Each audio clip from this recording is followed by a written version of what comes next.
Hello, ഞാൻ ആഗ്ന. ഞാൻ government medical college കൊല്ലം final year പഠിക്കുകയാണിപ്പോൾ. ഞാൻ ഈശോയുടെ കൂടെയുള്ള ജേണി സ്റ്റാർട്ട് ചെയ്തത് എങ്ങനെയാണെന്നുള്ളൊരു ഇൻസിഡൻറ്റ് പറയാനാണ് ആഗ്രഹിക്കുന്നത്. എൻ്റെ ഒരു ചെറിയ ലൈഫിൽ ഞാൻ ഏറ്റവും സ്ട്രഗിൾ ചെയ്ത 2 വർഷമായിരുന്നു നീറ്റ് പഠിക്കുന്ന ആ കാലഘട്ടം. അപ്പോൾ അന്നേരം ഞാൻ ആദ്യമായിട്ട് ഹോസ്റ്റലർ ആയതിൻ്റെ ഒരു ഹോം സിക്നെസ്സും പിന്നെ പഠിക്കാൻ കുറേ ഉള്ളതും അതൊന്നും മനസ്സിലാവാത്തതിൻ്റെ ഒരു സ്ട്രെസ്സും ഒക്കെ ആയിട്ട് ഇങ്ങനെ ഡൗണായി വരുന്ന ഒരു സമയമായിരുന്നു.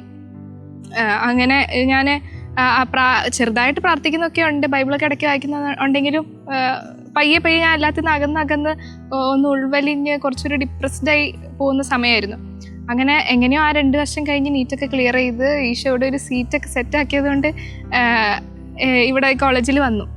അതിന് ശേഷമുള്ള 2 വർഷം MBBS ഫസ്റ്റ് ഇയർ സെക്കൻഡ് ഇയറും കുറേ ഫ്രണ്ട്സൊക്കെ ആയിട്ട് ഇങ്ങനെ അവിടെ ഇവിടെയൊക്കെ ഇപ്പോൾ കറങ്ങാൻ പോവലും ചില്ല് ചെയ്ത് നടക്കുന്നൊരു സമയമാണ്. പക്ഷേ ആ ടൈമൊക്കെ ഓക്കെ ആണെങ്കിലും അതൊക്കെ കഴിഞ്ഞ് ഞാനൊന്ന് ഒറ്റയ്ക്ക് ഇരിക്കുമ്പോൾ എൻ്റെ ഉള്ളിലെ എംപ്റ്റിനെസ് ഇങ്ങനെ ഭയങ്കരമായിട്ട് പ്രൊജക്റ്റ് ചെയ്ത് വരുന്നുണ്ടായിരുന്നു.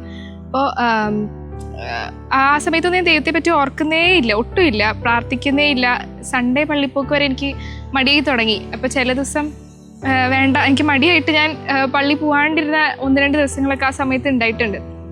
പിന്നെ രാവിലെ എണീക്കുമ്പോഴൊക്കെ ഭയങ്കര ഒരു മടുപ്പാണ്. എല്ലാ ദിവസവും ഒരേപോലെ ഈ രാവിലെ എണീറ്റിട്ട് ഇപ്പം എന്തിനാ, അങ്ങനെ മടിയും ഒരു മടുപ്പും ഒക്കെ ആയിട്ട് പഠിക്കാനുള്ളൊരു ഇൻട്രസ്റ്റും അങ്ങനെ പോയി തുടങ്ങിയൊരു സമയമായിരുന്നു. അപ്പോൾ നമുക്കൊരു ബേസ് ലെവൽ ഓഫ് ഒരു ഹാപ്പിനെസ് എപ്പോഴും ഉണ്ടല്ലോ, അതൊക്കെ എനിക്ക് നഷ്ടപ്പെട്ടു. അപ്പോൾ എന്തൊക്കെയോ ഇങ്ങനെ ചെയ്ത് അഡ്ജസ്റ്റ് ചെയ്ത് ഇങ്ങനെ പോകുന്നു എന്നല്ലാതെ ഒരു സന്തോഷം ജീവിതത്തിലില്ലായിരുന്നു. അങ്ങനെ ഇരിക്കുമ്പോഴാണ് 2024 പ്രൊഫിക്കസ് അതിന് പാർട്ടിസിപ്പേറ്റ് ചെയ്യാൻ എനിക്കൊരു ഓപ്പർച്യൂണിറ്റി കിട്ടുന്നത്. അത് ജീസസ് യൂത്തിൻ്റെ മെസ്റ്റ് ഓർഗനൈസ് ചെയ്തൊരു പ്രോഗ്രാമാണ്. അപ്പോൾ അതിൽ ശരിക്കും പറഞ്ഞാൽ ഇങ്ങനൊരു ഷെയറിങ് ഇപ്പോൾ പറയാനും അതേപോലെ എൻ്റെ ലൈഫ് ഇപ്പോൾ ഇത്ര ബ്യൂട്ടിഫുൾ ആയിട്ട് ഇരിക്കുന്നുണ്ടെങ്കിൽ അതിനൊരു മെയിൻ റോൾ ഈ പ്രോഗ്രാമിനാണെന്ന് എനിക്ക് പറയേണ്ടി വരും. ആ പ്രോഗ്രാമിൻ്റെ ഫസ്റ്റ് 2 ദിവസം എനിക്ക് ഈശോനെ അനുഭവിക്കാൻ പറ്റിയതാ ഞാൻ ഇപ്പോഴും ഒരു ട്രഷറായിട്ട് സൂക്ഷിക്കുന്ന ഒരു കാര്യം. ആ 2 ദിവസത്തിൽ ആ 2 ദിവസം കഴിഞ്ഞപ്പോഴാണ് എനിക്ക് മനസ്സിലാവുന്നത് തന്നെ എൻ്റെ മനസ്സ് ഇത്ര ഹെവി ആയിരുന്നു, അല്ലെങ്കിൽ ഇത്രയും ഡിസ്റ്റർബ്ഡ് ആയിരുന്നു ഞാനെന്ന് എനിക്ക് മനസ്സിലാവുന്നത് അതൊന്ന് കഴിഞ്ഞപ്പോഴാണ്. അത് കഴിഞ്ഞ് എൻ്റെ ഉള്ളിലുണ്ടായിരുന്ന ആ ഡാർക്ക്നെസ്സിൻ്റെ സീഡ്സ് എല്ലാം ഈശോ എടുത്ത് മാറ്റി പുതിയ ഈശോയായിട്ടുള്ളൊരു ബന്ധത്തിനുള്ള പുതിയ വിത്തുകളൊക്കെ ഇട്ട് തന്ന് ആ ഒരു ജോയും ഒരു പീസൊക്കെ ഒരു ഭയങ്കര എക്സ്റ്റെൻഡിൽ അന്ന് അനുഭവിക്കാൻ എനിക്ക് പറ്റി. അപ്പോൾ ആ പ്രോഗ്രാം കഴിഞ്ഞപ്പോഴേക്ക് 2 കാര്യങ്ങളാണ് മനസ്സിലായത്. ഒന്നാമത്തെ കാര്യം, നമ്മുടെ എനർജീൻ്റെ എല്ലാം സോഴ്സ് ഈശോ ആണ്. അതിപ്പോൾ നമ്മുടെ കഴിവുകളാണെങ്കിൽ തന്നെ, അല്ലെങ്കിൽ ഇപ്പോൾ നമ്മൾ അനുഭവിക്കുന്ന സന്തോഷത്തിൻ്റെ, സമാധാനത്തിൻ്റെ, ഇപ്പോൾ പഠിക്കാൻ പറ്റുന്നതിൻ്റെ എല്ലാത്തിൻ്റെ സോഴ്സ് ബേസിക്കലി ഈശോ തന്നെയാണ്. അപ്പോൾ ചാർജ് ഒന്ന് ലോ ആവുമ്പോൾ പോയി സോക്കറ്റിൽ പോയി ചാർജ് ചെയ്യാനുള്ള ഒരു ബോധം, ഒരു തിരിച്ചറിവ് എനിക്ക് വന്നത് ആ പ്രോഗ്രാമിലൂടെയാണ്.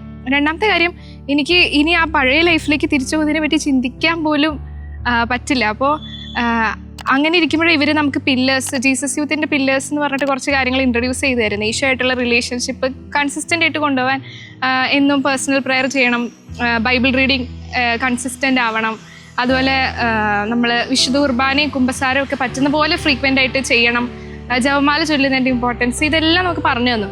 അപ്പോൾ എനിക്ക് ഇപ്പോൾ കിട്ടിയ ഈശോ എന്ന ട്രഷറിനെ നഷ്ടപ്പെടുത്താൻ വയ്യാത്തതുകൊണ്ട്, അപ്പോൾ അതിൻ്റെ വില മനസ്സിലായതുകൊണ്ട് തന്നെ എല്ലാം ഒന്നും എനിക്ക് പറ്റിയില്ലെങ്കിലും ബൈബിൾ റീഡിങ്ങും റോസറിയും ഡെയിലി ചെയ്യാൻ ഹോസ്റ്റലിലാണെങ്കിൽ ഞാൻ ശ്രമിക്കുമായിരുന്നു. അങ്ങനെ പതുക്കെ പില്ലേഴ്സൊക്കെ ചെയ്യാൻ തുടങ്ങി. അങ്ങനെ ഇപ്പോൾ ഈശോ ആയിട്ടുള്ളൊരു നല്ല ബന്ധത്തിൽ ഇങ്ങനെ പോവുക. അപ്പോൾ ഓരോ ദിവസം എനിക്കിങ്ങനെ അനുഭവിക്കാൻ പറ്റും ഈശോ ആയിട്ടുള്ള ബന്ധത്തിൽ നമ്മളെ ഓരോരോ കൊച്ചു അനുഭവത്തിലൂടെ ഈശോ അങ്ങനെ വളർത്തിക്കൊണ്ട് വരുന്നത്.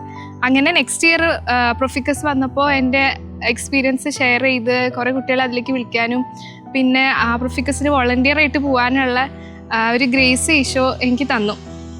അപ്പോൾ എൻ്റെ ജീവിതത്തിൽ എപ്പോൾ ഒരു വിഷമം വന്നാലും ഒന്നൊരു 2-3 മിനിറ്റ് ഈശോൻ്റെ അടുത്തിരിക്കുമ്പോൾ അതിങ്ങനെ മഞ്ഞ കലിച്ചളയുന്ന പോലെ ആ വിഷമൊക്കെ ഉള്ളിൽ നിന്ന് എടുത്ത് മാറ്റി. പിന്നെ കുറേ കാര്യങ്ങൾ ചെയ്യാൻ ചുറ്റുമുള്ളപ്പോൾ എവിടെ നിന്ന് തുടങ്ങണം, എങ്ങനെ മുന്നോട്ട് പോകണം എന്നറിയാത്ത സിറ്റുവേഷനിൽ വഴി കാണിച്ചു തന്ന് ഒന്ന് മോട്ടിവേറ്റ് ചെയ്ത് കൊണ്ടുപോകുന്ന ഈശോയ്ക്ക് ഒത്തിരി നന്ദി. Praise God.